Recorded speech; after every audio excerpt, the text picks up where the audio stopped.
What's up, guys? It's XV Pod. We're at the compound, the studio, and this is going to be a little weird why I do this intro, because on the other camera, it's my long-lost twin.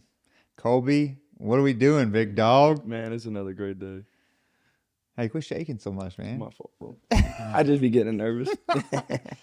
But let me just brag about Colbey. He's 250. First off, he's like forward. He's F250. Cool. Chill, man, chill. But no, he's locked in. But man, he's an amazing human. He always brings energy to you. He gives you a big hug, and he's a hard-working motherfucker. So, what do you think about the pod, dude? Is this new for you? Yeah, man. First time, actually. Is this uncomfy? Bro, you know how I am with cameras, man. I get shy. You ain't but shy. I'm here, bro. Nah, I'm bro, here. you're my long-lost brother, bro. We don't get shy. Facts. We stay confident. So it's always funny because I don't have a shaved head, but if I did, I feel like me and you would look so much alike.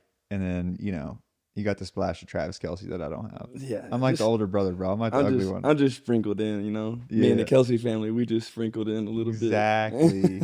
Did you play football? Yes. What did you play? Receiver. Oh, we going way back. Oh, we going way back to 150. No, we going way back further than 150. Y'all don't know this, and I'm gonna look at the camera for the last time. Colbey's 250 now, but what did you graduate with? How much did you weigh? About 130 pounds. 130 pounds. Yes, sir. What was that like, bro? Like on all aspects, like the ups and the downs. Like tell me both. Man, the downs of it was just knowing that you have it in you to be a big guy, to show your full potential and everything, but the body just not allowing you to be able to do that, right? So graduating from high school at 5'5", 130 pounds, man, I never even played football my senior year. I played my junior year, got my 8th concussion after the first game, played the year out, and never played, walked on in college and played, but I never played another down in high school. That's crazy, bro. Yep. So like, did you have support? Did you have people pick on you? Like, what was it like? Man, it was tough, man. Everybody's been through high school. They know what it's like, and it's getting tougher now. Well, no, not everybody knows what it's like to be 130 graduating. Come on. But it's tough. It's tough, like I knew a lot of people going through high school and stuff. Like had a lot of friends that I called friends. But I hung out with everybody that was older than me. Yeah. They were like the quote unquote big brothers. Right. I walked through the hallway, somebody say something to me and they'd be like, hey, not him. Chill out. Wrong guy, This one guy we're not gonna mess with. So that was cool, and then it comes to like my senior year, and I think I started my senior year 5'3", 5'5", didn't grow an inch, but I was 110 pounds maybe, soaking wet. Bro, so that ain't easy. No. But you're playing it off as if it is, right? That's just you, right? You deflect, you knock it off, you keep going. But like anybody listening to this, man, like what would you tell somebody that's in that situation? Head down and grind. Find something that you love to do and stay with it. Being so small, like I kind of got into the gym a little bit in my senior year. Mm-hmm. I had another buddy that was kind of a quiet guy. Still to this day, we don't talk a whole lot, but I know I reach out or he reaches out. We're gonna be there, type of deal. But it's he kind of got me in the gym a little bit, and I kind of started falling in love with it. 110 pounds, worked out a whole year, gained 20 pounds. 20 pounds to a dude who's only 110 is huge. 20 pounds to go to the meat market and put that on your back. That's a lot of meat. But at the same time, you got to think, like, growing up, my real dad was 6'5" and huge. My high school head coach was my real dad's high school head coach. That's crazy. So him seeing my real dad being 6'5" and an all-star, he sees me as a freshman in high school. I'm 4'9", 79 pounds the first day of camp. And everybody's looking at me going, okay, give this guy one more year and he's going to explode. Right. This guy's going to bloom like a damn flower. And he's going to be the center of our team. It's bro, I was preached that by that head coach. Oh, I can imagine. He's like, oh, I know, so like it's kind of a crazy story, but my real dad and my stepdad went to the same high school together. Oh, that's good. One played quarterback, one was a receiver and a punter. Like, that's wild. Yeah, like best friends growing up. Like, and it's a whole deal. We can get into it later. That's not a big deal. But man, like growing up, it's just like you're told like, hey, you're gonna be a star on this team and you're gonna do great things here, and people are gonna remember who you are. Yeah, let's do it. I'm here. Let's do it. Yeah. I love football. I love the game of football. Let's run it. Freshman year goes by. I gained 5 pounds. Sophomore year comes in. I check in for first day of camp. I'm 5 foot. I grew, was that 3 inches? Grew 3 inches and I'm 85 pounds. So I'm 6 pounds heavier from a full year. And they're sitting there going, oh shit, this isn't good. This is the guy who's supposed to be 6 foot already. Yeah. His dad's 6'5" and was a punter in the NFL.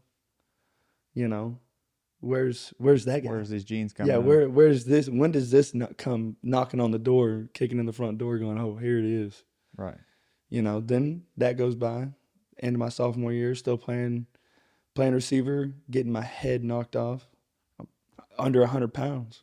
Coming across the middle, dudes who are 180 pounds as sophomores, juniors, playing on JV. Just dangerous. Yeah.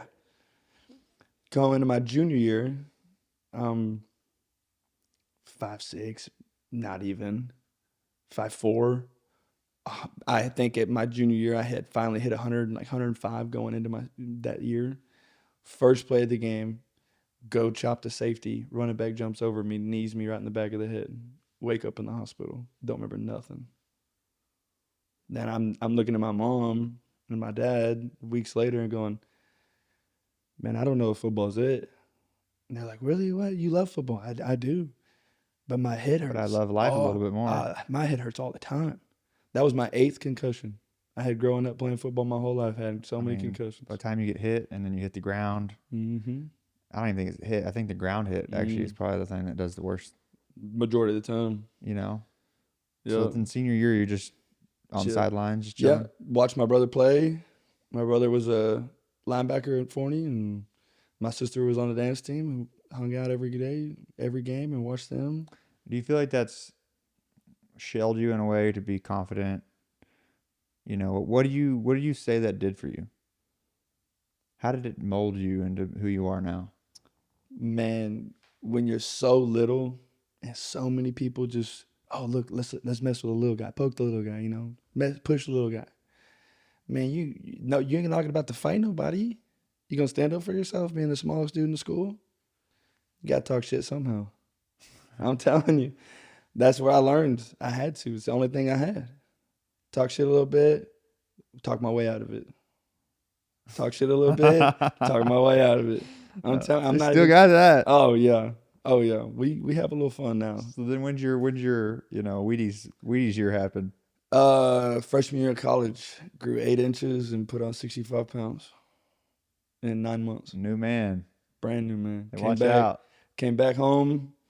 Nobody knew who I was. That's cool.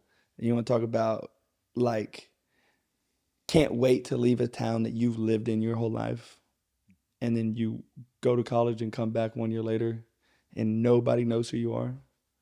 It's the best feeling in the world. I have actually a similar story. Really? Yeah, bro. So I was chubby most of my life. I was just a funny, goofy kid, right? Like, that guy's weird, but I was always a goofball and friends with everybody. And then my sophomore year, bro, I got made fun of for being chubby.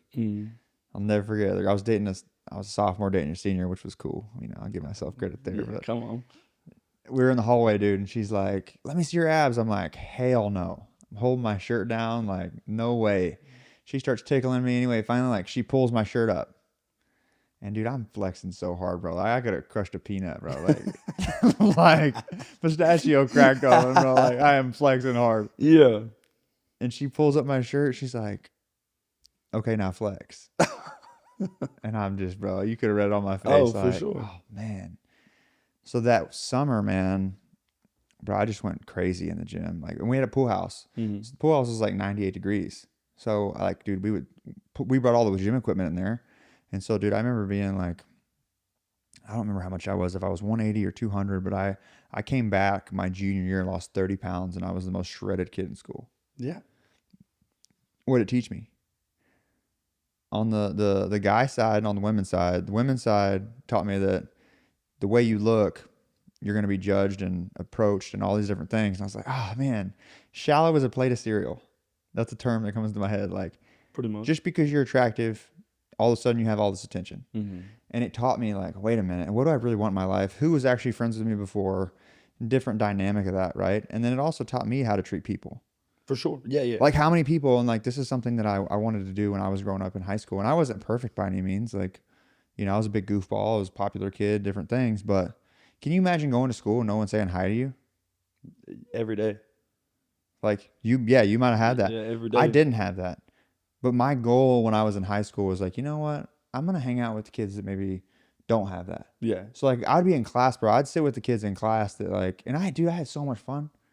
Like learning different things they do, even though I'm not into some of the things they were in, but like knowing that they got excited, I got excited just to catch up with them at school was important. For sure. You know, like. So like for me though, it was like I could go to school and people would say, oh, what's up, Colbey? But then, you know, when you get invited to that party, it's never, hey, what are you doing? You know, what did I do? I sat at home. I didn't do nothing. Literally. Sat at home, watched TV, dreamed about playing football that I'd never get to play. Like, for real, that's literally what I did. I get it. But like. That's, and to be honest, like you said earlier, you look at me now, 250 pounds, 6'3", like built, and but I still see to this day 5'5", 130 in the mirror. How are you gonna overcome that? You don't. I think you do. You don't. I do, bro. Because I was that guy, bro. How old are you again? 28. The mind is so crazy. The mind is so powerful, bro. There's a book though that changed my whole perspective. Self-sabotage. For sure. Now, I think things happen to my friends in different phases of age, bro. Like, best friend that actually mentored me in my life, bro, you and Holden, he's the 2 or 4 years older than me. And it's so funny because all the things that happened to him in his lifetime, almost identically, bro, happened at the same time that I went through the things that I went through. Yeah.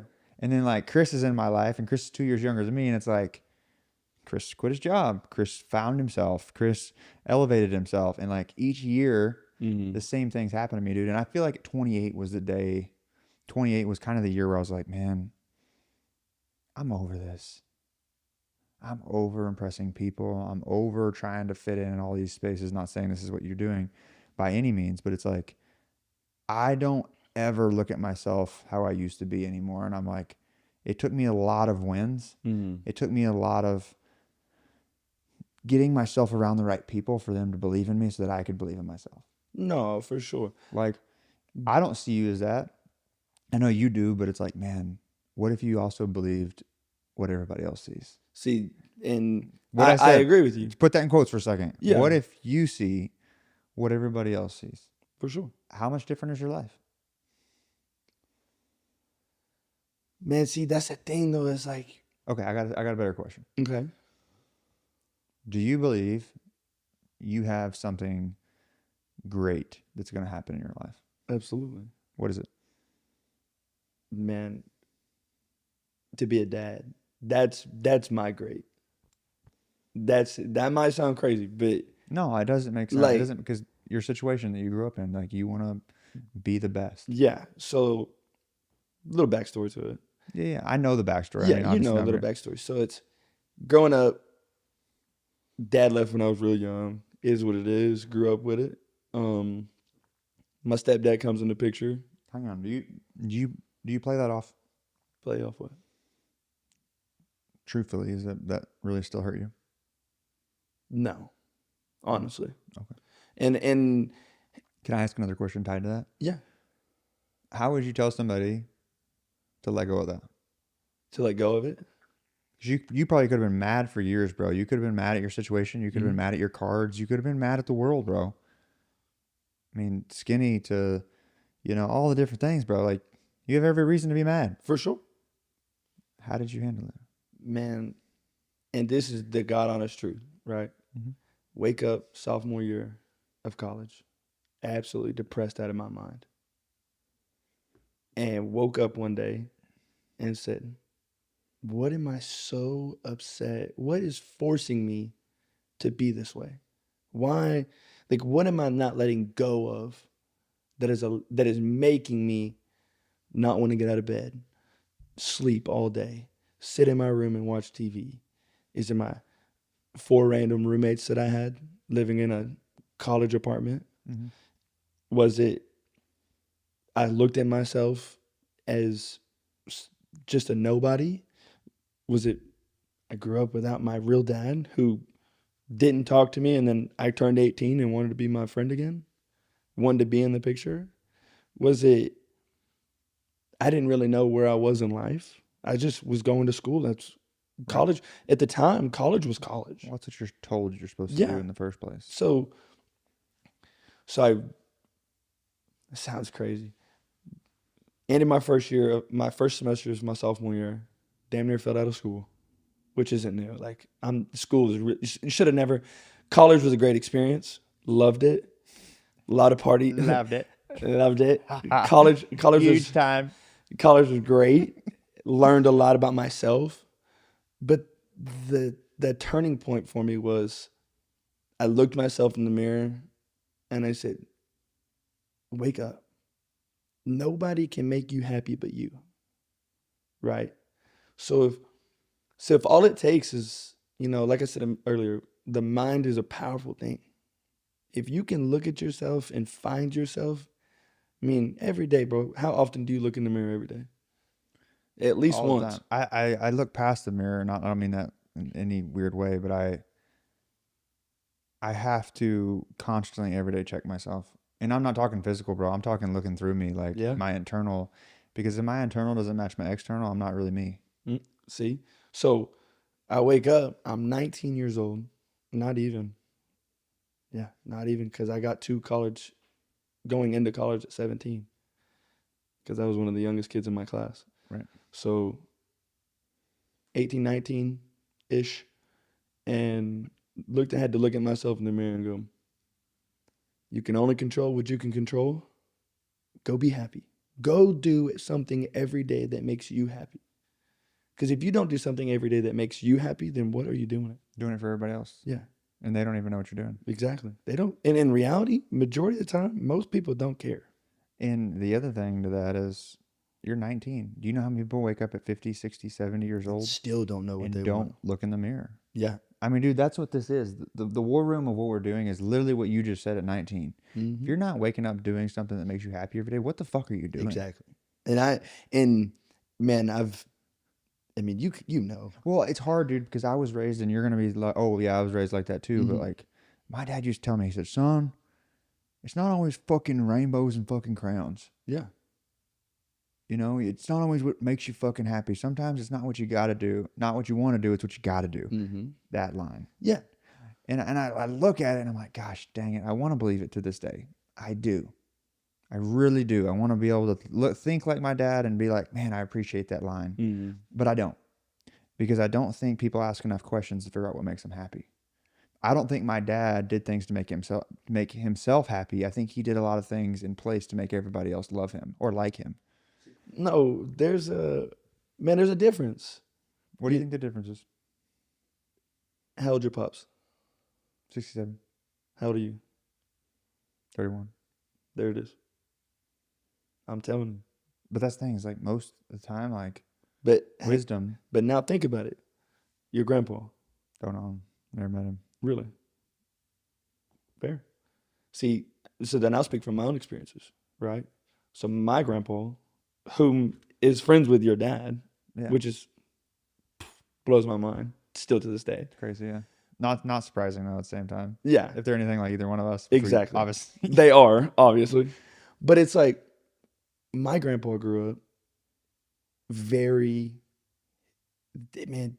back in the day it was so tough. You did what you were told. There was no questions about it, no questions asked. You said yes, sir, no, ma'am. My dad did, man. My dad left when he was 13. He said, fuck you, parents. Y'all ain't doing a fucking thing with your life. See, I'm going to go out there and get mine because y'all ain't giving me shit. see, but think about it.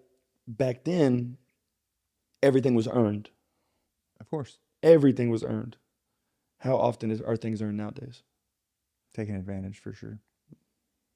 I mean, I'm sure we both know I do. a handful of people who were handed silver plates, silver platters, bro. silver Like, spoons. I ain't gonna lie. Like, people saw me as a certain pedestal, bro, in high school. Like, one thing, and we were talking about this earlier about friendships. You know, I never really knew who my friends were. Oh, because I was the kid in school that had it all. mm. Truly. Like, my dad came from fucking nothing. The shit, dude, I had to hear behind my back that, you know, we were rich and we're spoiled and all this stuff, and my dad gives us things. I'm like, go tell it to my dad's face. Yeah.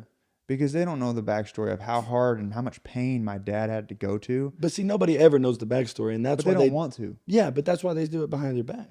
But exactly. But it's like, and that's why we are who we are. No, and I'm not mad at it. I just there's advantages in different places. Mm-hmm. There's advantages to not having a fucking thing, which people don't see at the time. But the people that I know that are the most successful didn't have shit. Mm-hmm. Nothing. They didn't have family. They didn't have money. They were broke. They had these terrible situations happen to them constantly, and they overcame them. Then you have the other side of things where people had everything and lost it all. Because they don't know how to handle it. Exactly. And so it's like, I think, you know, the grass is greener where you water it, obviously. But my dad and me, the difference, I think, is choice. I have a choice because he created one for me. Of course.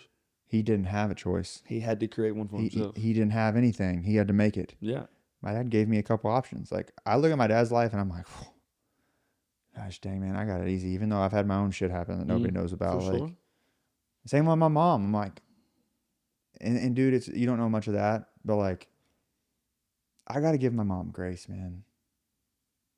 I got to give my dad grace. Yeah. I got to give my friends grace. I got to give my sister grace. Cause like, what playbook do we have? Mm-hmm. You know what I mean? You dealt the cards you got. So like, with the cards you got, mm-hmm. where do you think your life changed in the most positive, healthy way for you? I know it was 19, but like, when did you really feel like, man, I'm becoming Colbey, proud of myself? Are you proud of yourself? Yeah, most definitely. I know I might have hesitated there, but it was more of a thought process of trying to answer the question the way I want to. Okay, so what makes you proud of yourself? So what makes me proud is I know that I wake up every day, go to work, I'm never late, I get what I'm supposed to do, and I do it. I wake up every day. I mean, you know, I'm a blue collar man. I work in construction. I'm an underground utility contractor, bro. What I do is not easy. It's a blue collar job. Right. Granted, I've worked my way to be a supervisor, and I'm in charge. I'm a foreman. Like, I'm in charge of 8 guys. Might not sound like a lot. People don't know. I know. You know. You've been there. Yeah. But when you're in charge of 8 guys of a huge job, and people don't understand that at any moment, life or death. Like, 12-inch pipe rolls in the ditch, somebody's down there, flattened. Dead. Yeah. Ditch isn't dug right, caves in, gone. Dude down there, good luck. I've heard stories, you know, grandpa's told me stories. Man, my great uncle's been buried. My grandpa dug him out with a machine. That's crazy. But which is the number one thing they tell you not to do. Because when you squish them. Yeah. Or you penetrate one of them with the tooth of a bucket. You just rip them in half. Yeah. I mean, man, my great uncle was buried for. What else can you like do? Almost you get a 4 shovel, minutes. But by the time you suffocate from air. Yeah. Almost 4 minutes. That's but it's crazy.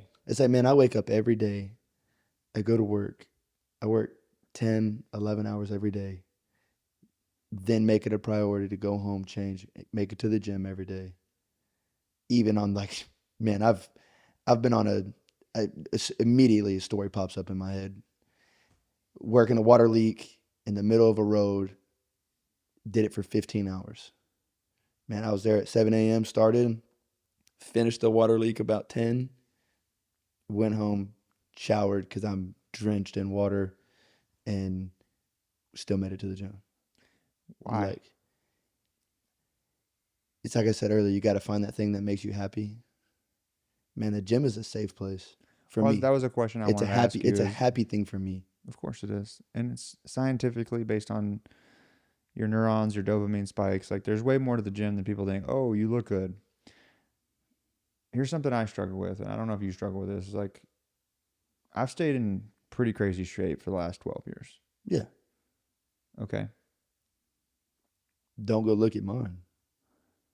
No, I'm just saying, like, but it's one of those things like, why do you care so much about the way you look? I get that all the time. Yeah. Right? You think I don't? No, you do. No, For I sure. know. But what I'm saying is, like, there's way more to the discipline. Mm-hmm. Like, you're going to judge me, but I'm still showing up. I'm still getting better. I'm still eating the right stuff. I'm still, I'm leveling up. Mm-hmm. Of course. You know what I mean? But did you ever feel like, people don't also see, like, yeah, it's my happy place. And then people just don't even understand. So I look at the gym, and you tell me I want to hear your thoughts on it after I finish.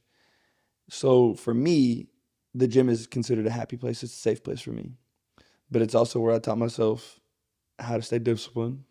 It's also where I taught myself, like, loyalty to myself. Not that I'm going out and just being unfaithful and all this other nonsense and craziness, but to be loyal and determined to go every day, to be there, to be locked in, like me and you text each other Locked 3-4 in. times and hey, we locked in, we got to keep each other accountable, but the gym also keeps me accountable as well.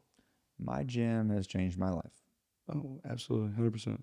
And I'd say when I didn't have anything to reach or didn't have anybody to listen, the gym was the thing that saved me. Because there were so many times where I was miserable, no one to talk to, but I knew that if I went to the gym, I was going to feel better. Oh, absolutely. And I did that for years. Oh, bro, story of my life. So it's like, I don't know. And then people judge you for it. So it's like, it's very confusing. So it's like, for instance, for me, right? So come out of college and I become a teacher. Yeah. Me being a teacher. Man, work as a volunteer. I was an assistant special needs teacher. I was a volunteer, unpaid volunteer for the football team, and unpaid volunteer for the baseball team. I would work 6 days a week, and I worked roughly 15 to 18 hours every day. Unpaid. Made $1,000 a month. You want to talk about crazy. Man, just grind. Lived at home, mom and dad. Try to help them, with That's intense. I mean, bro, I made $1,030 a month. Came out to I made like just under 40 cents an hour 1 month. 40 cents an hour, bro. Why? But to literally show up every day, football practice in the morning for the freshmen, 5:30 in the morning on the field. So I'm getting there at 4:45 to get things ready.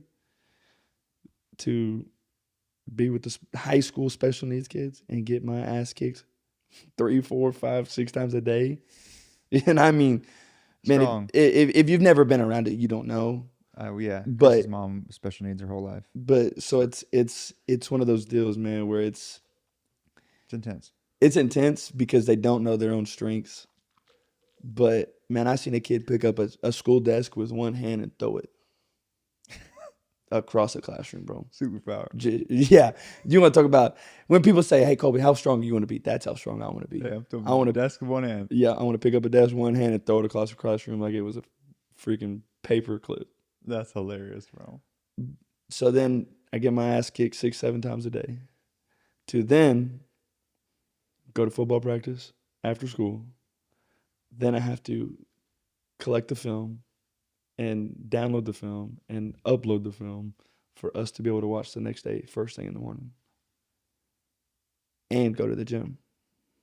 Locked in. Locked in. But what's the superpower behind all of that? It's hard work. Learning how to have a work ethic. That was the thing that when I worked with my dad doing construction, was just like, okay, one, if I apply how hard I work out to construction, that's going to get me somewhere. It's also the thing that motivated me too.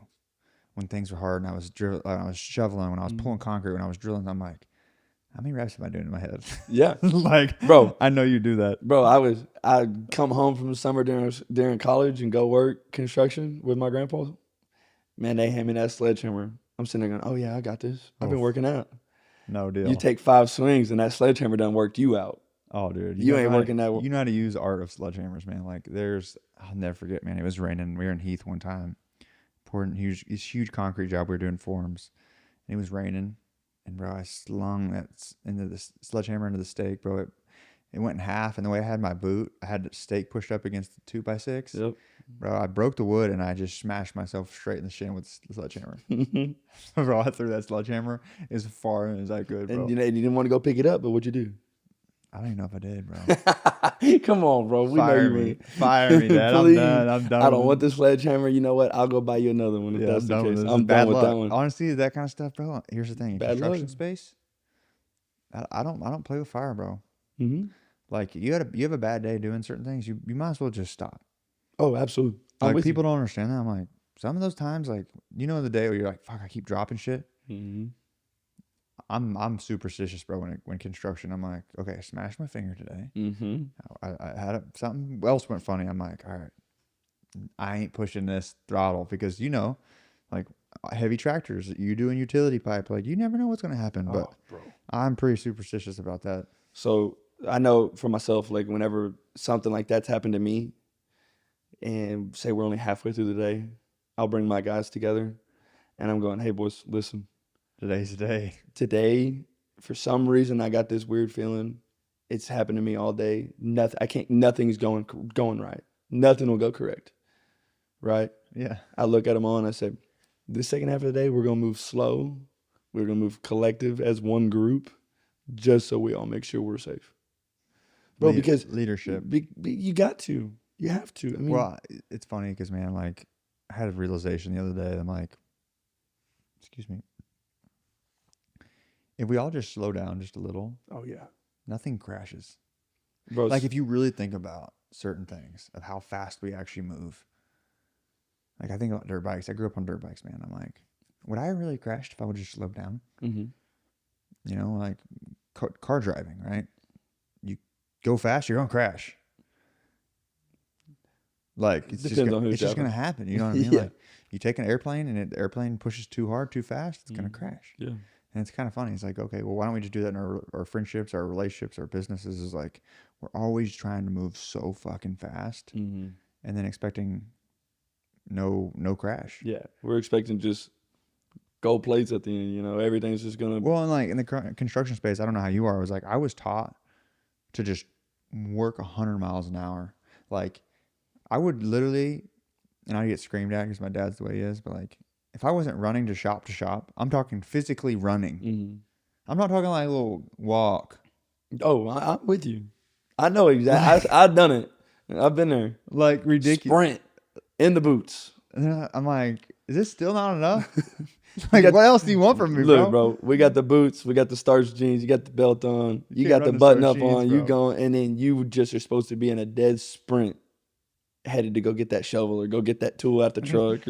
Why aren't you sweeping the freaking floor already? Yeah. You're telling me you haven't ran all the way there and back and mopped the floors? And the ceiling? Yeah. You know what I'm saying? Like, I get it, bro. I get it. Yeah, I've been there. That taught me, it was good and bad. So one thing that I've learned growing up and working for my granddad, right? So one thing he always has told me, always told me, and it will never leave my head, I promise. If you can't plan your day as a supervisor around lunch, you don't need to work for me. Bro, think about it. How many days, and this is the normal human, how many days out of the week do you think somebody gets so caught up with work they don't eat lunch? Happened to me today. Guess what I didn't miss? Lunch. Damn right. I don't miss lunch. Bro, no way. How do you bro, listen though, like what time you wake up every day?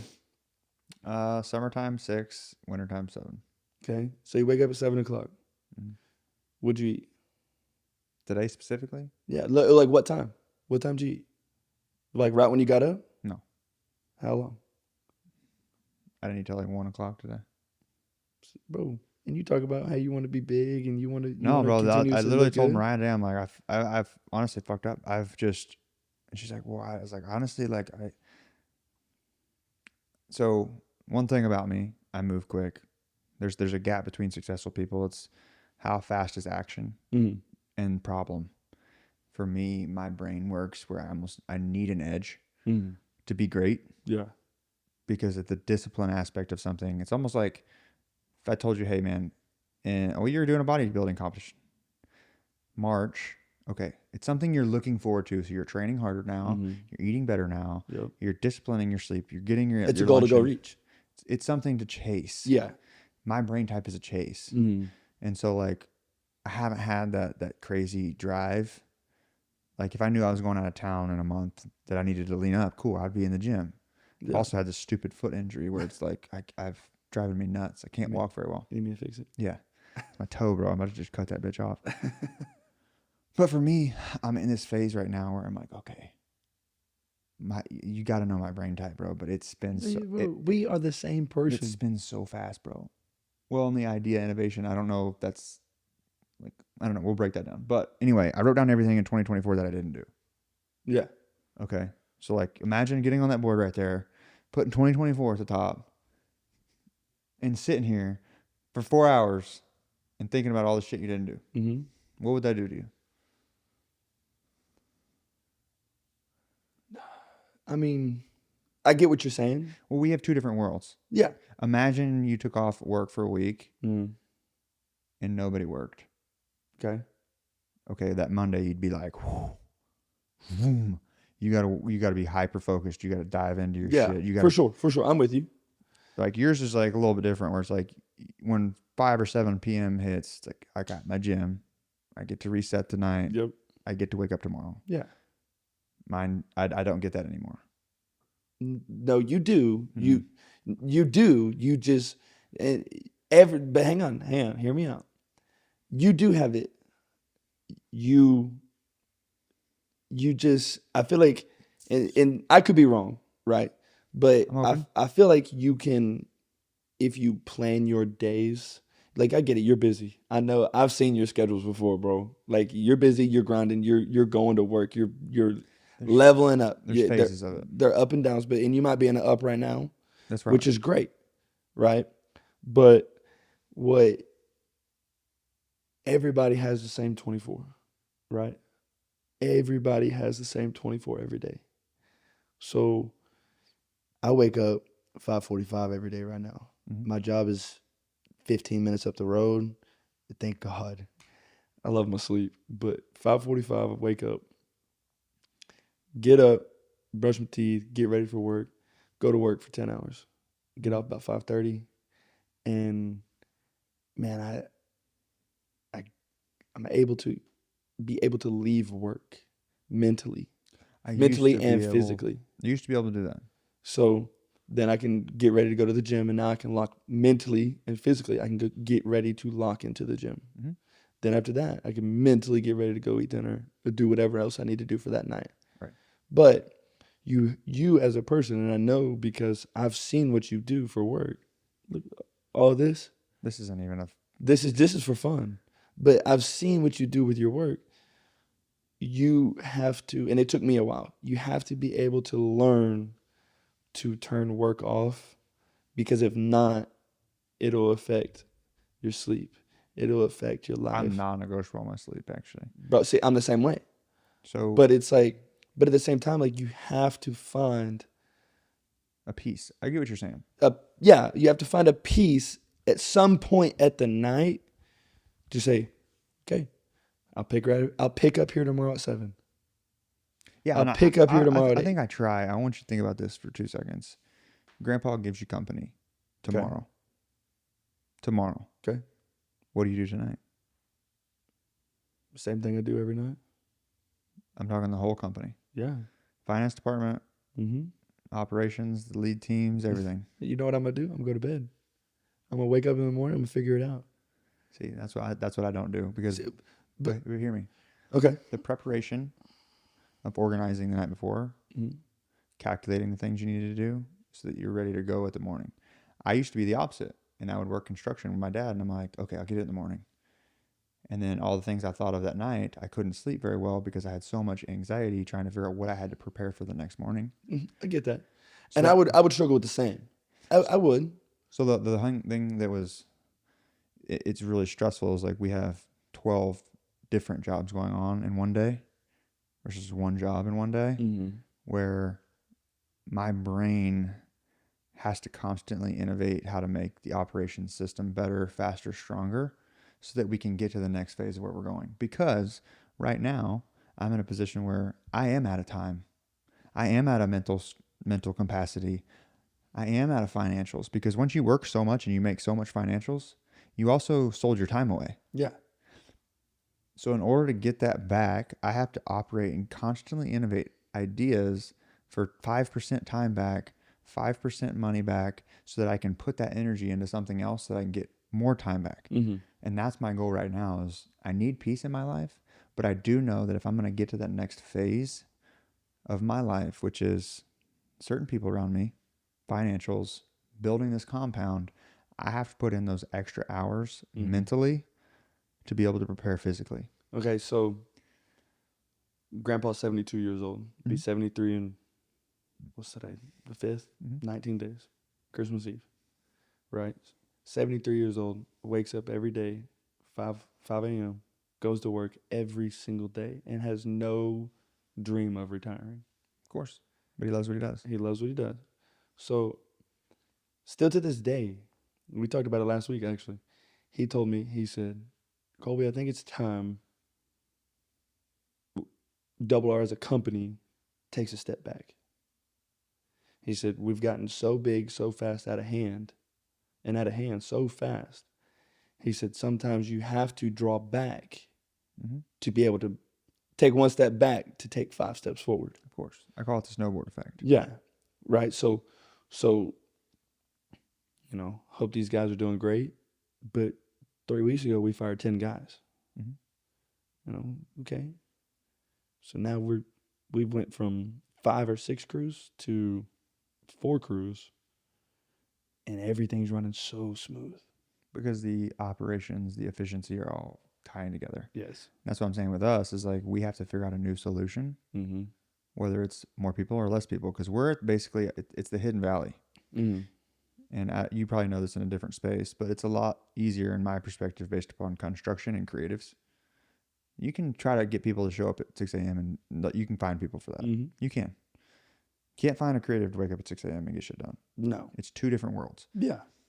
So the gap is, 1, we need really strong, efficient operations people, but we can't financially afford them to have A players or B players, right? Then you get in the gap. Then you get over here on the hill, and this is leads. We don't have enough leads to pay these people. So it's either you take the risk financially out of your savings account to pay these people, but then if leads don't come in, then you just lost your investment. Now you're both down here. Yeah. And it's just really, bro, I've been doing this for 8 years. The reason my brain still ticks, I'm still trying to figure out how to scale but get time back. Yeah. I mean, it's and tough. My brain, dude, as a kid, I mean, even if you just take away work for a second, like, my brain constantly creates ideas.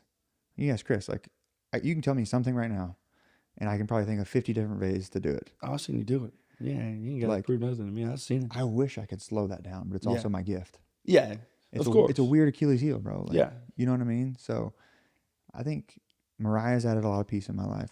Yeah, I've seen it. it's given me a lot of drive in my life to be the best. And I don't mean the best as like an ego driven that I need to be in first place. I need to make all this money and all this different thing. I'm with you. I know exactly what you're talking about. I need to be the best version of myself so that I can be the best version for her and best version for kids, best version for you, best version for Chris, like my people. Like that's what I want out of life. Yeah. You're not here to impress. You're here to be the best you so you can help. You're not trying, you have Mariah, you have Chris, you have me. We're all in your corner. Yeah. But to come out of that corner to get in the ring, you got to bring the best you've got. Right. And who are you standing in the middle? Are you the best version of you right now? Right now in the second? Yeah. This is the best position I've ever been in my entire life. Sounds like good to me. But people don't know the back end. They don't know the work. They don't know the books I've had to read. They don't know the anger I've had to overcome. They don't know. And that's okay. But the goal is, just like the reason I asked you at the beginning of this was like, what advice you would give back to somebody that's in that position, as a kid that was picked on, struggled, wasn't really seen, wasn't really heard. The reason I'm happy that I went through everything is so that I can hopefully help the next one. Yeah. So I always do my best, even still to this day. Speaking of which, actually today, one of the guys that comes up here at camp, Chris, right? Mm-hmm. Him, his son, were up at the gym today. Man, I walked up to his little son, 11 years old. He's like 75 pounds, 11 years old. Bro, it's me. Literally, I'm looking at me. You know what I'm saying? Like, I see myself. Yeah. But the thing is he's 75 pounds at 11. I was 75 pounds at 15. Oh, great. So I look at him. I'm like, hey, give me some, Mom. Give me some. Well, you don't realize was there anybody in your life that you felt that I want to be like that?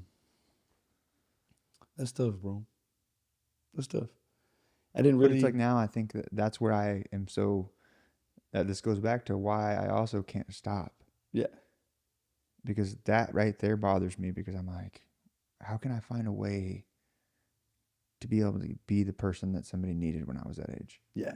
How do I do it, bro? Because if I can create this vision and this dream that I've had and God gave me this beautiful dream, bro. Like what we're doing here on the compound and the entrepreneur and the happiness and all the stuff, it's like, it's for a reason. Yeah, for sure. And what if a kid comes here instead of goes to college? That would be sick. What if it's a curriculum on how to turn your dream to reality and actually live a happy life? Yeah, that would be dope, bro. That's what we're doing. But it's like, man, I just picture me as a kid. I'm like, I didn't go to college. Didn't have support. I did things to be heard and seen because they were out of insecurities. Mm-hmm. I did a bunch of different things so that people would love me or like me. But what if I just clarified more of what I wanted to do with my life and had a me or a you help direct me? See, and that's kind of why I take the direction of like when I'm in the gym, right? You've seen it firsthand, bro. Like we're in the gym, we're working out. Somebody comes up to me and they'll ask me, dang, bro, like, you're so big. Da, da, da. I'm like, what do I always say? I'm like, nah, bro, not me. Not me. I'm not there yet. Yeah. Bro, I'm 250 pounds. Like, granted, it plays a mental game. I play the mental game. Like, I see my body dysmorphia is a real thing. Mm-hmm. Like, I see myself in the mirror. I look at myself. I'm like, no, you're not that big. But when I got a kid who's in high school, a kid who's 21 years old, hey, bro, you're huge. Dang, bro, you're huge. I want to be big like you. Bro, I saw that when I went to the gym at 16 years old, under 100 pounds. Yeah. I looked at somebody in the gym one day and I said, I want to be that guy. I want to be that big. Yeah. I think we all done that. Yeah. We've done it not just at the gym. But I do it, but I was never the one to go up to said person. Dang, bro, hey man, what'd you do? What do I need to do to get that very big? approachable for people. That's one of your gifts. Yeah. So like my biggest thing approachable. is if when somebody approaches me, especially in a gym setting or even out in public, They're like, dang, man, you're huge. What'd you do? Man, I don't really care what kind of mood I'm in. I don't care if I do my best. Even on days where it looks like somebody kicked my dog and stole my lunch. You know what I'm saying? You're just in a Not your dog, bro. in You a got the best bad dog, mood. bro. I love your dog. Yeah, he's great, bro. But whenever you're just in a terrible mood and someone approaches you and you're just like, man, I don't want to talk. Someone approaches me. Well, me and you both try. have that. Me and you are Ninja Turtles, bro. Yeah, facts. But I think that's because we had to be. We protected ourselves with a shell that nobody could touch us. Yeah. That's what we did. But it was all based on insecurities and pain that we grew up in. Oh, 100%. Bro. You know what I mean? So I want to ask you a couple things. Do you know, besides the gym, what else makes you happy? It's not a product or a person. Man, work. That sounds crazy. Nobody was going to say that. I don't think it's work, though, bro. What I think it is when I think about you and I think about fitness and I think about work, I think what actually excites you, bro, is that I think you get excited the fact that you're doing it and nobody else can probably do it. But I drive like that. So do you know who Tim Grover is? I don't think so. I'm gonna give you his audio book. He's the guy that trained Kobe Bryant, Michael Jordan. He has a thing called Relentless and Winning. Mm-hmm. Great books. I would recommend 1,000 times. Man, I'd have to do the audio. I can't read. I reading level of fourth grader. Bro, same. This guy. I can't write either, but it's interesting, man, because I tried one year. I was like, I really need to change my life.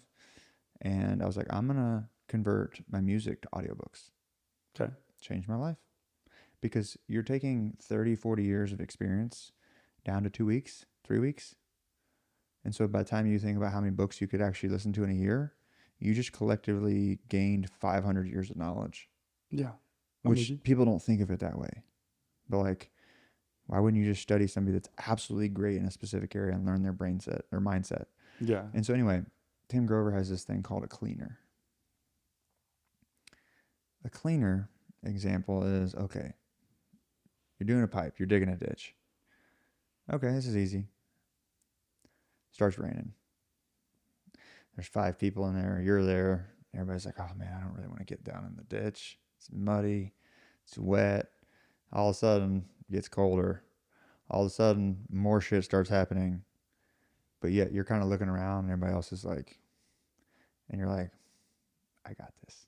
Yeah. I want it to be more intense. Just watch people kind of back up because they know that I'm going to get after it. Yeah. To me, when I think of you and work and the discipline of like waking up at 5:45, doing all the things you've done, it's your own mind game and going, hey, I'm locked in more. Mm-hmm. I work harder. I am going to win better. Like it just creates this fuel in you to scrap. I don't know how to explain it. You know what I mean? Like, so for me, and I kind of want to hear your side of things, right? So, because I feel like you and I are both like so driven to be successful, right? Like we want to. We succeed. have our own versions of successful. Yeah, I always have to clarify that because people think success is money. No. Successful being, I'm gonna fulfilled. I'm gonna knock this project out, and it's gonna come out exactly how I imagine that is success. Mm-hmm. So we want to be successful, and every day, right? That's you weren't here. Actually, it was one of the boot camp days. But you write down. I'm not big in front of groups of people, man. Hey, like, he's getting better. Yeah, we're in front of the cameras, but man, I wrote down on the board, win the day. Win the day. If you can go win a day, you win 2 days. Then win 2 days. You go win your 24 hours. You're gonna get kicked in the teeth. It's gonna knock you back. You're not gonna win every day. Win the day. That reminds me of a Navy SEAL. Yeah.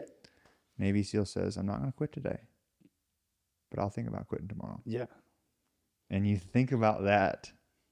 It's like, nah, I'm not giving up today. So, back to what I was saying before, you and I can ramble and yap. But, man, I love that I'm a supervisor. It makes it easier. But I've noticed in the last year of me being a supervisor, I think I almost would rather, like, I get in trouble for it, like, still, being a supervisor. We're laying a water line. My grandpa pulls up and he's looking around. Well, where's my foreman? Where's my supervisor? Oh, he's down in the ditch laying the pipe. But we want to get in there. We want to do it. Like we're hard. Well, we get bored. Yeah, we get bored just standing. I've been battling it a lot. Well, I think too. I don't know if your grandpa's like this, but my dad would love to throw me in the supervisor position, but then at the same time, why aren't you out here hustling? Yeah. It was this mind fuck because like if I wasn't breathing correctly, Yeah. I was getting yelled at for not doing enough. And then now converting into observing, making sure everything's done, you're now in this frantic world where, am I doing it right? Mm-hmm. I live there. It's terrifying. Live there. It's eggshells. Yeah, oh, dude. Because everybody has that one person in their life, right? At least one person that they just, and it would eat them alive to disappoint them. Bro, my grandpa and my mom. That's the God honest truth. My grandpa and I my agree mom. with you. Bro, I go to work every day hoping my grandpa shows up to my job site just so I can see him and talk to him, but fearful he's going to show up to my job site. Of course. Because then it's, am I sitting in my truck? Does he think I'm sitting in my truck looking at plans, or does he think I'm just sitting in my truck being lazy? Does he pull up and 3 of my guys are over here talking and not doing what they're supposed to do while I'm overseeing something else? You know? So it's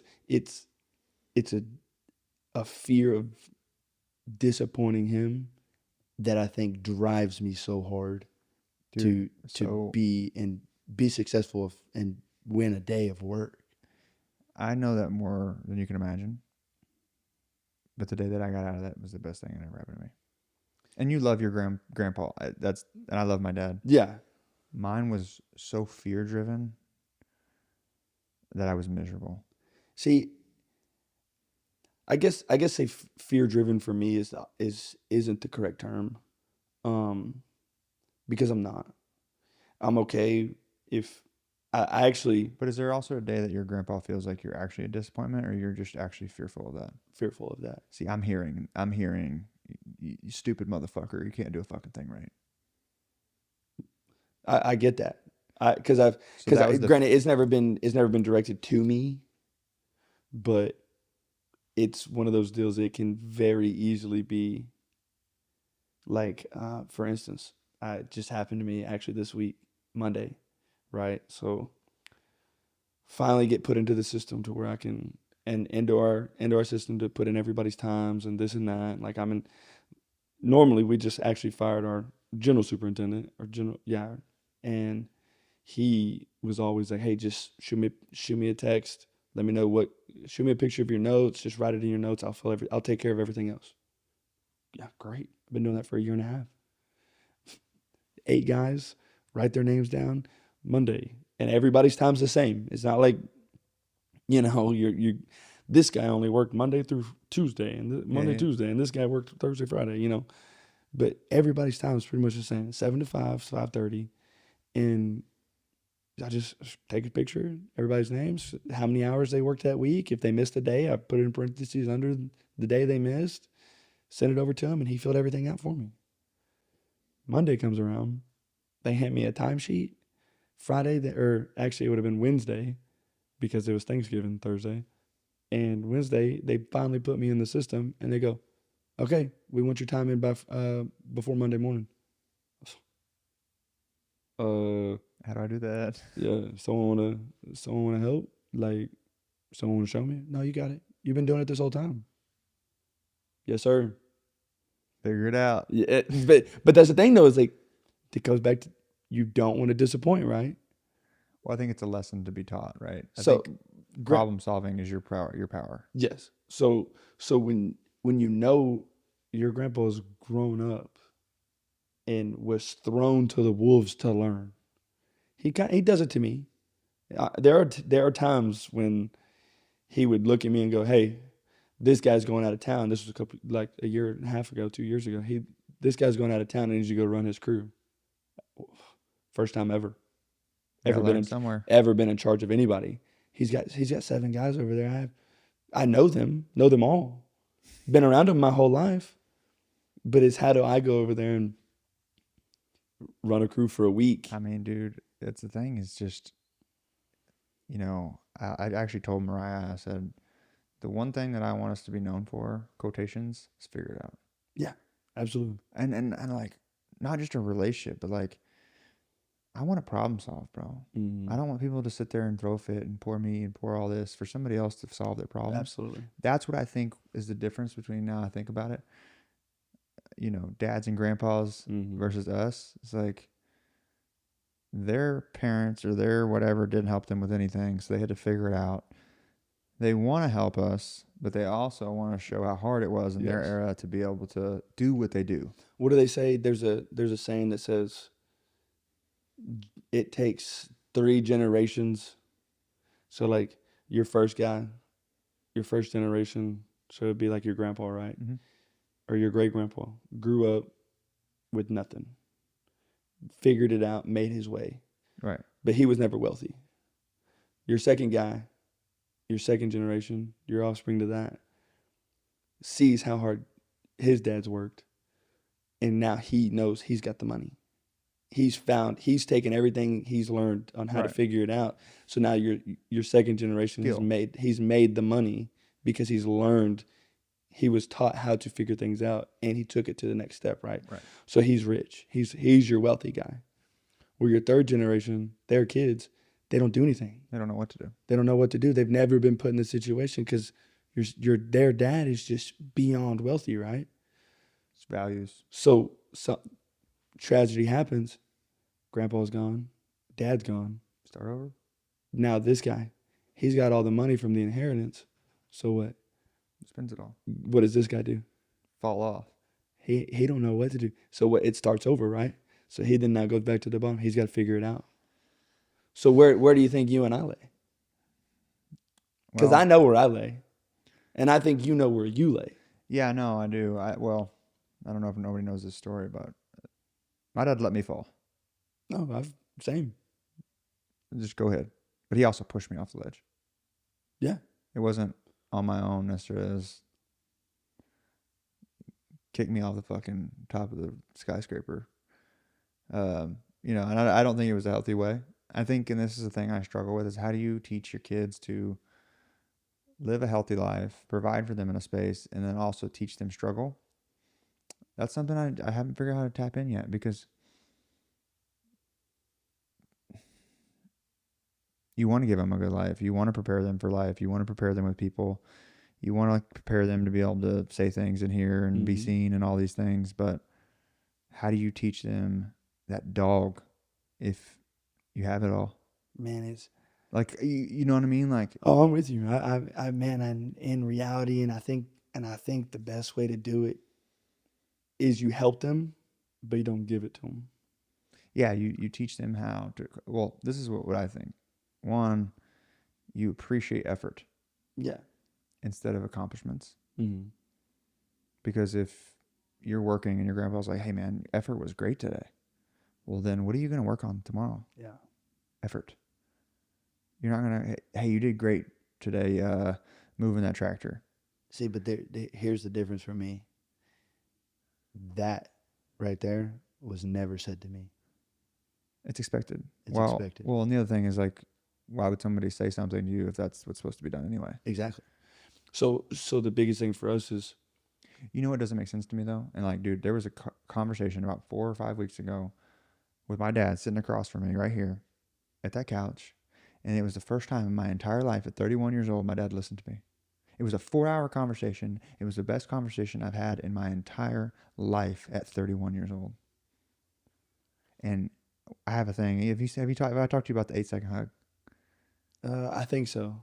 Right? Like, I think that's why we give each other long hugs. But there's a reason to it. And so, like, you can't fight fire with fire. And I'm like, okay, I'm going to learn my dad. I'm going to figure him out for a second. My dad is 67. He's never been loved. He's never been taken care of. He's never been appreciated.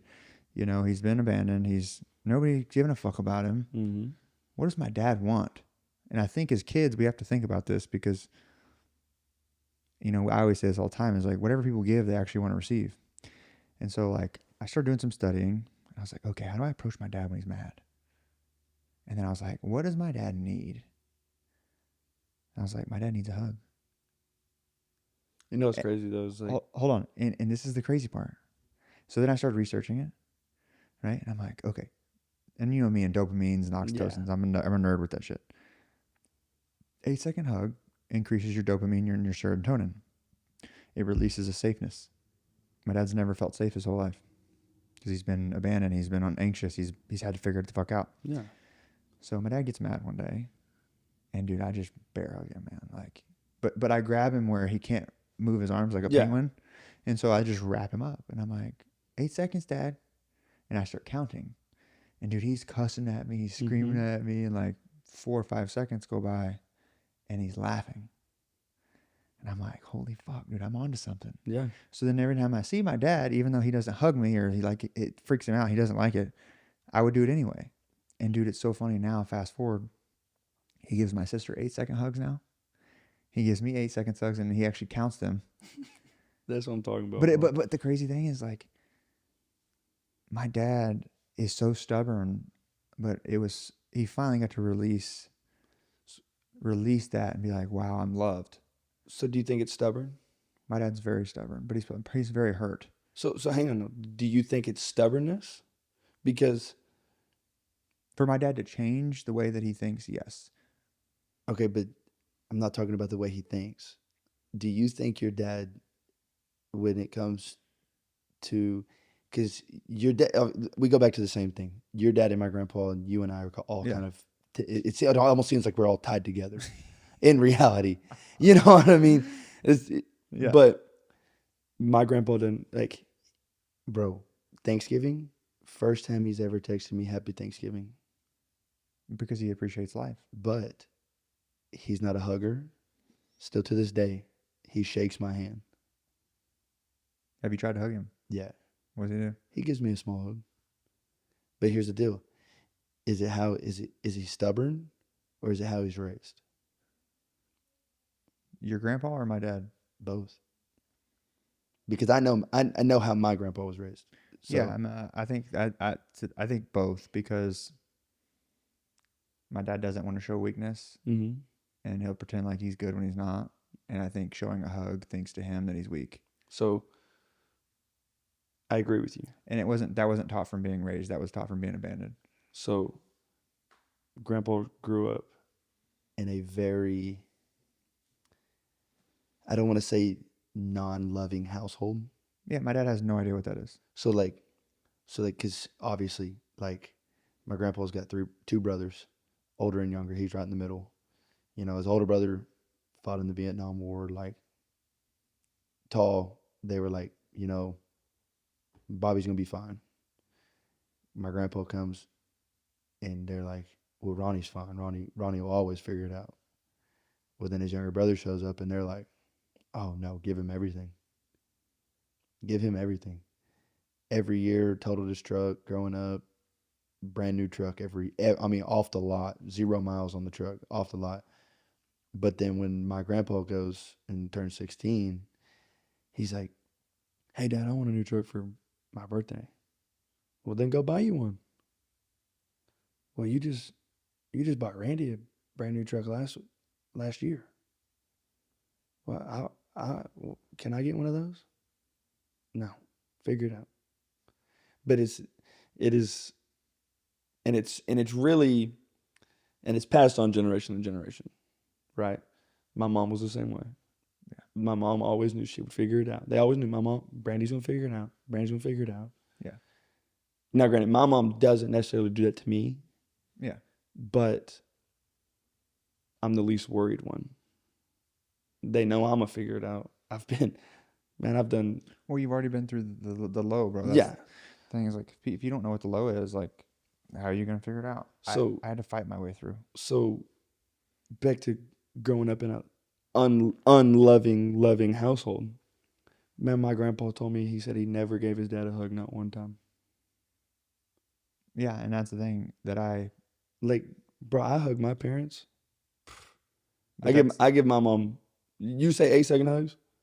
Bro, minimum every time. Yeah, because your mom's been your everything. My stepdad, who I'm fully adopted, you know. Yeah. You and I have talked about that. Fully adopted by my stepdad. And, man, I give him a big hug every time I see him. Huge hug. And he appreciates it more than you know, bro. Oh, I know.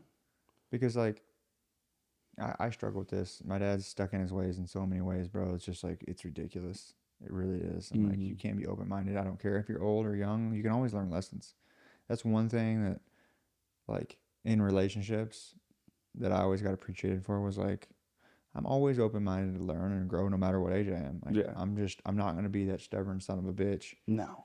I'm not going to be that person because I've seen it. And, like, you have to adapt and change. But, like, what I have very much disagree with my father is, like, my dad, he's stubborn. But why wouldn't I try to teach my dad love before he does? Why wouldn't I keep trying? Yeah. Oh, I'm with you. Right? And so that's where it came to this hug thing. And so, like, having that 8-second hug, I've seen my dad change and break those walls, and he feels love for once. Mm-hmm. At 67 for the first time, man, like, dang, somebody needs me. Somebody cares about. Somebody loves me. That's what, even though it came from me or my sister or whoever it came from, this has been the first step into my dad open-minded on something. see, bro, but that's the thing, though, is that's who you and I are. That's how we're wired. Because we didn't have it. Yeah. Well, I didn't have that. We struggled. I can't speak on that. My parents, my mom and dad loved me. Not saying that your dad doesn't love you by any means. My dad loves me based upon different. But, like, my dad loved me on actions and his time. That's the way he shows it. Is like, if I put effort and time, that's how much I love you. No, see, but I'm probably the exact opposite. My mom showed me, my mom and dad both, unconditional love from the start, and I think it was more of a generational change from the household my mom grew up in. Yeah. Being that my grandpa works 60, 70, 80 hours a week, constantly trying to put food on the table, Dinner was at this time, either you were going to be there or you weren't. And, man, for us, it's the opposite, man. Like, walk in the door, hey, what's up? Hell, it could be 7, 8 o'clock. My mom's like, okay, I'm going to cook dinner. Okay. It'd be 5:30 in the afternoon. Hey, I'm going to cook dinner. Okay. Hell, now, my brother's married and lives about 20 minutes north of here, and my sister's with her boyfriend down in Abilene, 3-4 hours away from here, and now we put in a family group message, and I'm 7 minutes from my parents, 10 minutes. Hey, we're going to cook dinner at 6 o'clock. Come join us if you want. Well, hell, I'll be there at 6. And then my brother and his wife pull up about 6:45, coming from doing whatever they're doing. Dinner's hot and still ready, though. That's cool. They grab a plate. We're going to act like they've been there the whole time. That's cool. So and I'm gonna have to get you over there. No, bro, I'd love to, man. But we are definitely the more the merrier type of people. I know you are, bro. Definitely. I mean, it's been interesting to get to learn you and know you, man. I know there's something really big for you that I don't even know if you know yet. For sure. I can see that. There's something big. I think you just need to lean into it. Like, I don't know. You got the heart. You got the soul. You give a fuck. Most people don't have that, bro. So, like, I'm going to wrap this up soon, but I want to ask one more question. What's one piece of advice? I'm going to ask you 2 questions. Okay. If there was a blank billboard on the busiest highway, what would it say on it? Trust God. Trust God. Okay. My next question. Maybe one more. What do you want to be known for when you die?